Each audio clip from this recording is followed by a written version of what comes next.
Good morning बच्चों। फिर से स्वागत है आपका जीव विज्ञान की क्लासेज में। देखिए प्यारे बच्चों, कल हमने जो है यूकेरियोटिक कोशिका जो है वो शुरू की थी। कौन सी कोशिका? यूकेरियोटिक कोशिका शुरू की थी। इसमें यूकेरियोटिक कोशिका की बहुत सारी विशेषताओं की हमने बात जो थी वो कर ली थी। उसके बाद में हमने पादप और जंतु कोशिका में अंतर भी किया था। क्या किया था? पादप और जंतु कोशिका में अंतर की बात जो है वो की थी। आज अब हम कोशिका में उपस्थित जो भाग होते हैं उनकी बात करेंगे। कोशिका के अंगों की, कोशिका के भाग। ठीक है, यूकेरियोटिक कोशिका में जो भाग होते हैं उन भागों की हम लोग बात करेंगे, जिसमें पहला जो है वो है कोशिका झिल्ली। पहला कौन सा है? कोशिका झिल्ली। पहला कौन सा है? कोशिका झिल्ली, जिसे इंग्लिश में बोला जाता है सेल मेम्ब्रेन। क्या बोला जाता है? Cell membrane.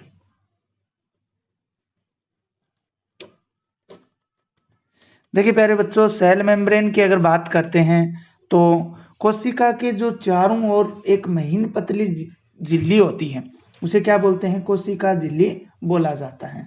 ठीक है ना? कोशिका के चारों ओर एक महीन पतली क्या होती है? झिल्ली होती है, उसे क्या बोला जाता है? कोशिका झिल्ली।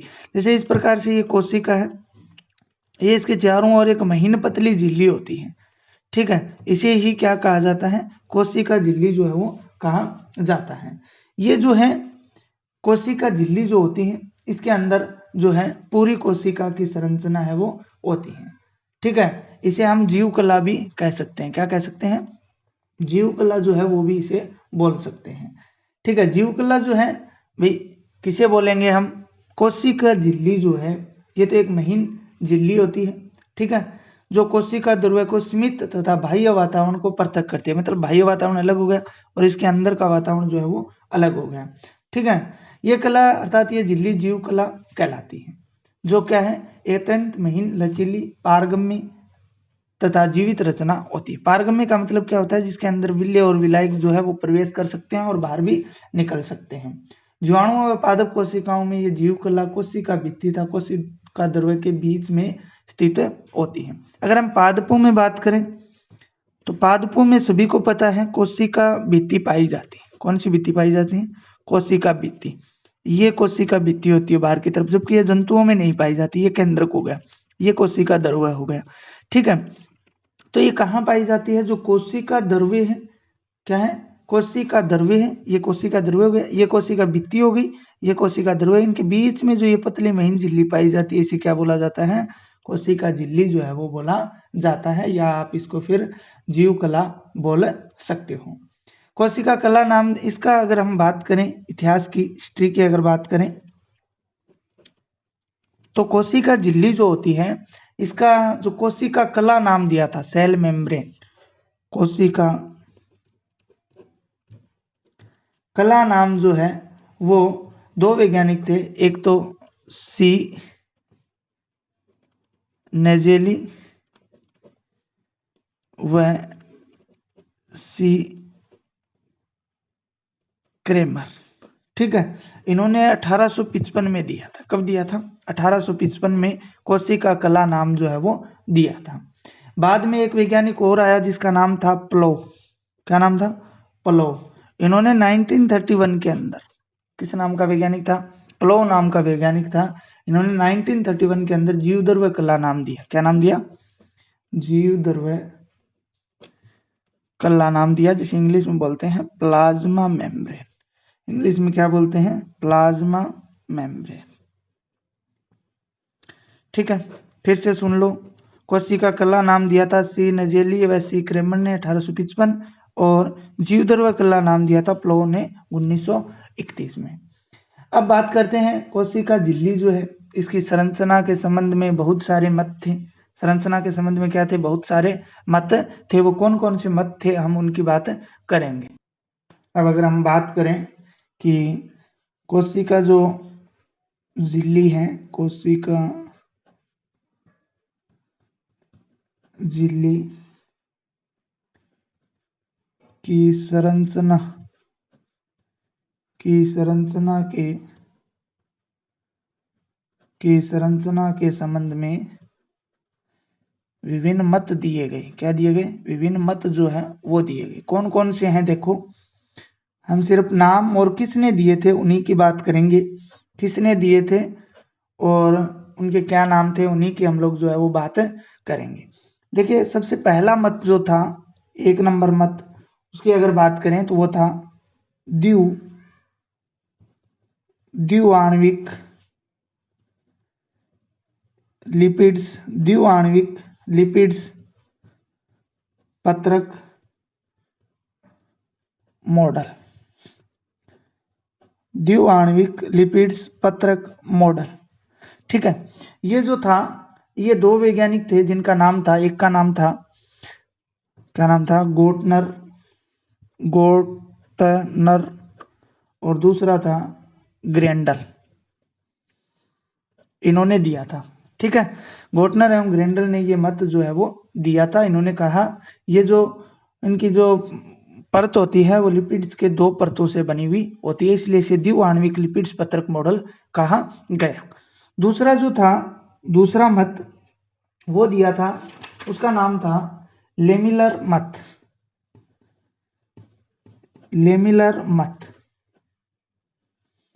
लेमिलर मत जो था वो 2 वैज्ञानिक थे, एक तो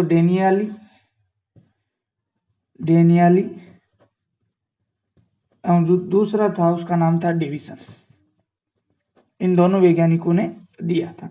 इसके बाद हम बात करते हैं 3 नंबर मत की। 3 नंबर मत जो है मिशेली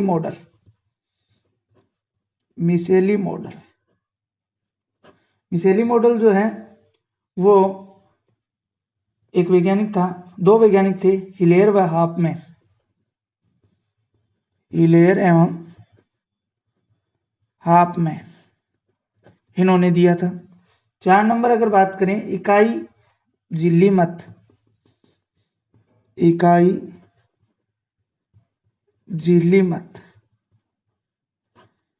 झिल्ली मत जो था वो दिया था रॉबर्टसन ने, और सबसे लोकप्रिय यही है, इकाई झिल्ली मत याद रखना, रॉबर्टसन ने दिया था। 5वां जो था दर्वे-मोज़ेक, ये भी है दर्वे-मोज़ेक मॉडल।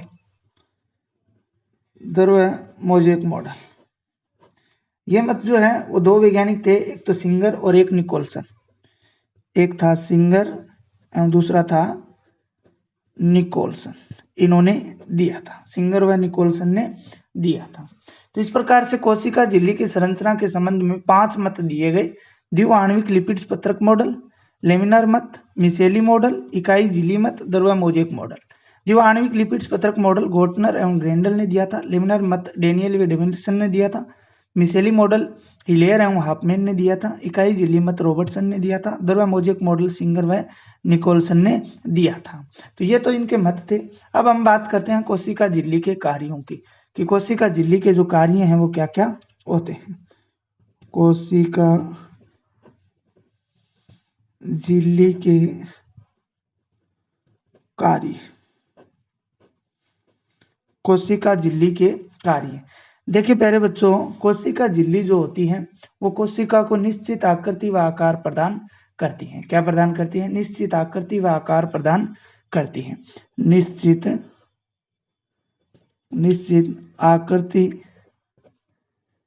एवं आकार प्रदान करती है। निश्चित आकृति एवं आकार प्रदान करती है, ठीक है। किसको? कोशिका को निश्चित आकृति व क्या प्रदान करती है? आकार प्रदान करती है। 2 नंबर अगर हम बात करें तो ये कोशिकांगों की सुरक्षा करती है। यह जो कोशिकांग होते हैं, कोशिका के अंग, यह कोशिकांगों की सुरक्षा करती है। कोशिकांगों की क्या करती है? सुरक्षा करती है। 3 नंबर अगर बात करें तो इसके अंदर ER का निर्माण होता है। किसका निर्माण होता है? इसमें अंतःपर्दवी जालिका जो होती है, इसमें अंतःपर्दवी जालिका का निर्माण होता है।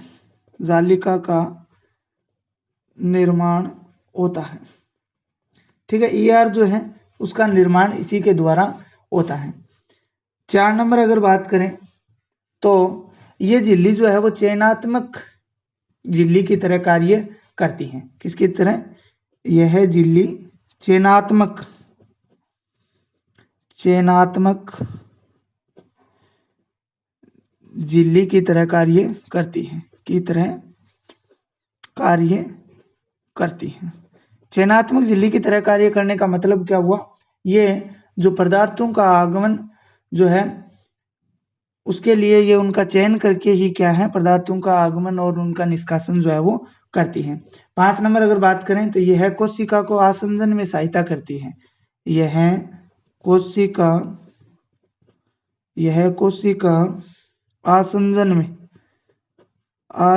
में सहायता करती है। आसंजन में सहायता करती है। कोशिका आसंजन में क्या करती है? सहायता करती है।